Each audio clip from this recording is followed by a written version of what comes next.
L'année 2022 a été passionnante, triste à la fois, mais très intéressante. Et je pense que 2023 sera encore plus passionnante, pour le meilleur ou pour le pire. C'est difficile à dire, mais nous vivons des événements tout à fait particuliers. Il faut en avoir conscience. Les événements géopolitiques au niveau européen, bien évidemment, mais également au niveau mondial, euh, avec ces guerres qui ne disent pas leur nom entre des pouvoirs euh, souterrains, des confrontations quasi civilisationnelles, sont d'une extrême importance et extrêmement captivants.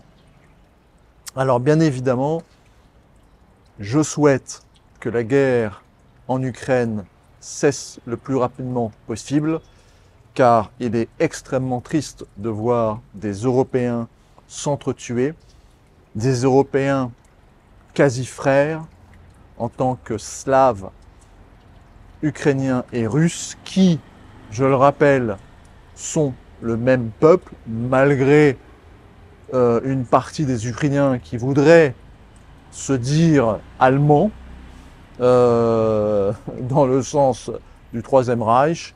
Et je rappelle que les Allemands considéraient les Ukrainiens comme des esclaves slaves. Hein. Alors, je souhaite que cette guerre s'arrête car elle est stupide, elle est triste. Des jeunes hommes s'entretuent au nom d'idées qui les dépassent. Et c'est vraiment triste. Donc je souhaite que cette guerre s'arrête le plus rapidement possible. Je souhaite que l'Europe se réveille, car s'il y a une victime au-delà des morts ukrainiens et du peuple ukrainien et des soldats russes tués sur le champ de bataille, c'est bien évidemment l'Europe. L'Europe dans sa définition historique, c'est-à-dire pas l'Occident. Hein, il ne faut pas confondre l'Occident et l'Europe. L'Europe, c'est le continent et la culture européenne qui s'arrête plus ou moins au mont Oural, mais avec la possibilité d'inclure ou d'exclure la Russie occidentale, étant donné que la Russie est un empire, c'est toujours compliqué de vouloir l'associer à la culture européenne, même si elle en est bien évidemment issue, mais elle s'est au fil du temps transformée au contact de l'Asie notamment, par ces immenses territoires, pas que de l'Asie, aussi de tous les pays musulmans turcophones qui sont tout le sud de la Russie. C'est donc compliqué de l'associer à une culture européenne de fait, mais elle en est issue également. L'Europe, ce n'est pas l'Occident. Quand je dis que l'Europe doit se réveiller, c'est contre la manipulation en cours des forces états-uniennes. Les États-Unis font partie, comme de l'Europe, du monde occidental et de la culture occidentale, tout comme je mettrais aussi Israël, qui est un pays, pour moi, plus occidental que africain. C'est pour ça qu'il y a des problèmes d'ailleurs d'intégration au sein de l'Afrique. Bon, c'est un autre débat. Donc l'Europe doit se réveiller politiquement, culturellement et identitairement pour se sauver, tout simplement. Les peuples européens sont en danger, car d'une part, les forces politiques états-uniennes cherchent à détruire l'économie européenne et surtout l'économie allemande, mais par ricochet l'économie française, italienne, espagnole, voire même britannique, hein, malgré le fait que c'est quand même un quasi-État états-unien. L'Europe est en danger. Les forces en jeu aujourd'hui sont colossales. Les États-Unis sont le grand gagnant de cette guerre européenne.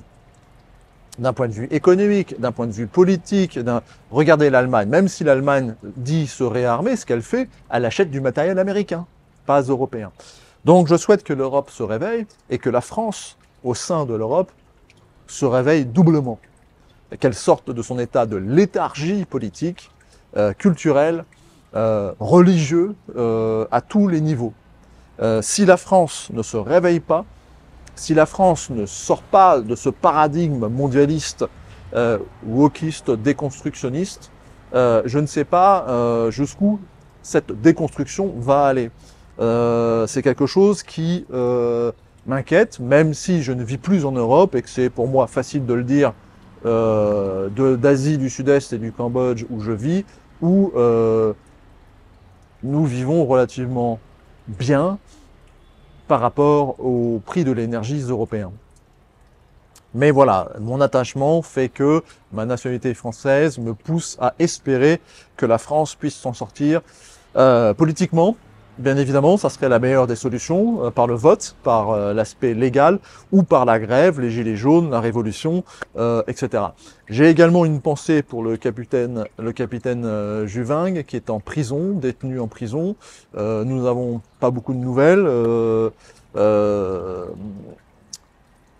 La seule chose qu'il a essayé de faire, c'est une monnaie alternative avec un regroupement solidaire de toutes les bonnes âmes voulant s'associer à ce jeu de Monopoly géant pour faire face à l'État macroniste, et ils l'ont mis en prison. Donc j'ai une pensée pour lui.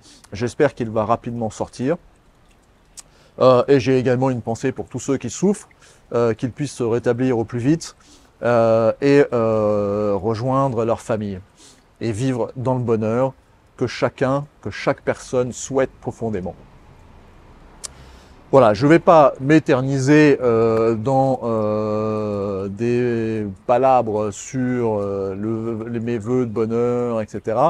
Voilà, je voulais juste vous souhaiter une très bonne année, en espérant que la guerre s'arrête rapidement, que l'Europe sorte de ce jeu entre les forces, on va dire, occidentale états-unienne et orientale, Russie, Chine, Inde, disons des BRICS en général.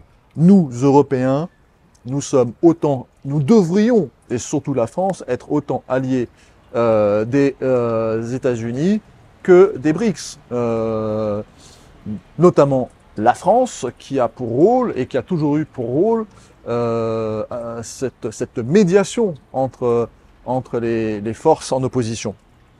La France est toujours respectée dans le monde, c'est chaque jour un peu moins, je dois le dire, mais elle représente toujours quelque chose qui interpelle, qui intéresse, au-delà du côté culturel, du côté gastronomique, etc., mais également politique, et surtout, on l'oublie souvent, intellectuel. Le savoir-faire français, la connaissance, la littérature, la philosophie sont des choses toujours présentes à l'esprit des Français, des non-Français par contre, excusez-moi, qui rencontrent des Français. Voilà, donc tous mes vœux, essayons de progresser vers plus de bonheur dans nos espaces de paix.